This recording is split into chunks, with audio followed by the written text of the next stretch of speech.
Hello everyone, welcome to Senior Doc. Burns has always been a very important public health problem. We as doctors need to know how to manage burns. So this series is on the management of burns.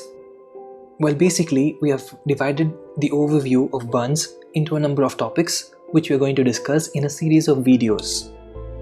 Now this particular video here, we are going to talk about the contents of the upcoming series. Basically, we're going to talk about the primary survey during burns. The primary survey involves airway, breathing, circulation and disability. Then, we'll talk about the secondary survey during burns. In the secondary survey, we'll talk about the assessment and management of a burns wound.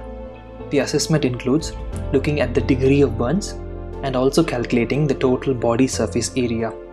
The management includes fluid management, wound management, and degree-specific management.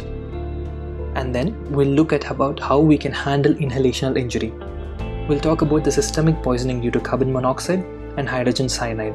And we'll also talk about edema formation because of inhalational injury. Then we'll move on to anticipating burn complications. It can be a SHOR formation, it can be shock, or it can be abdominal compartment syndrome. So all this we'll see in the secondary survey.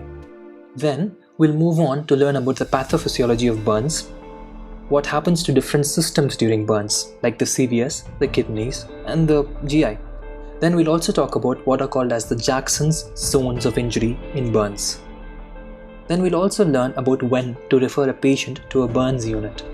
After we have done the preliminary first aid, we need to refer a patient if it meets certain conditions. We'll learn about that.